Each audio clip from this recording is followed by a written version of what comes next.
Un embargo des États-Unis infligé injustement au peuple et à l'État cubain perdure depuis 1960. Ceci veut dire que des enfants nés cette année sont sortis à la retraite récemment et ont connu cette iniquité durant toute leur vie professionnelle.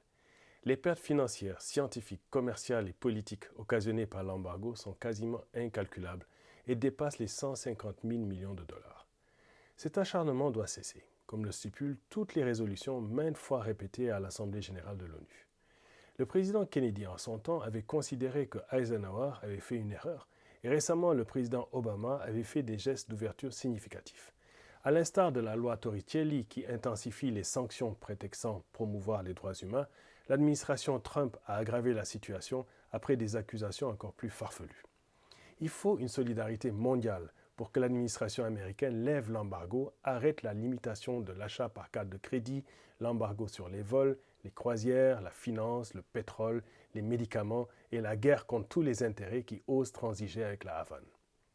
Les premiers signes d'ouverture de Biden lui ont coûté des sièges en Floride et la majorité des voix au Congrès sont pour l'instant insuffisants et dépendants de celles de Kamala Harris pour pouvoir renverser l'inique loi Helms-Burton de 1996 qui empêche la possibilité au président d'arrêter les sanctions sans l'aval du Congrès. L'ouverture et la main tendue du président cubain et son dirigeant, Miguel Díaz-Canel, détonnent avec la position américaine. Elle est le reflet de l'internationalisme, de la culture de solidarité exemplaire de Cuba. Nous, Africains, connaissons très bien la dette historique que nous devons à Cuba pour la libération de notre continent et nous sommes reconnaissants. Aujourd'hui, une fois de plus, dans la pandémie qui frappe l'humanité, Cuba donne une leçon au monde qui doit en retour être reconnaissant pour contrer cet embargo. En effet, grâce à son système de santé universel, au rôle central de la santé primaire et ses 11 500 postes de santé et de prévention et son enseignement universitaire, l'île a assuré 1 million de vaccinés et a déployé partout où requis une diplomatie médicale extraordinaire. Cuba a su adapter à chacun des stades de la maladie des anticorps monoclonaux, des interférons, des traitements rétroviraux, des immunomodulateurs, des vaccins stimulant l'immunité non spécifique. Devant les aléas des géopolitiques vaccinales de la Chine et de la Russie, Cuba a perdu des marchés certainement alliés comme le Brésil ou Panama, mais a trouvé en Iran et au Venezuela des partenariats pour les vaccins Sobereña et Abdallah. Le Mexique, la Bolivie, le Nicaragua, le Vietnam, parmi d'autres, ont accepté d'utiliser le vaccin cubain sitôt qu'il sera homologué.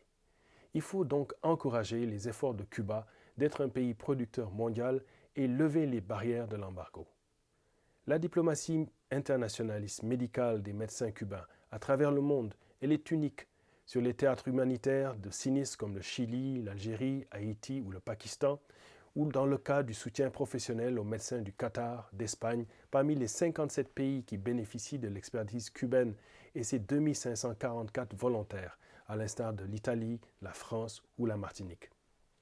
Face à cet élan de solidarité vers le monde, la cruauté de l'embargo économico-financier, surtout en cette période de pandémie, prive de médicaments, de vivres et de produits essentiels à la courageuse population cubaine. C'est injuste. L'Union soviétique, même elle, n'existe plus aujourd'hui. Le prétexte a donc assez duré. Nous sommes tous unis contre l'état de siège, contre l'extraterritorialité de l'embargo américain. Vive le peuple souverain de Cuba, vive Cuba libre.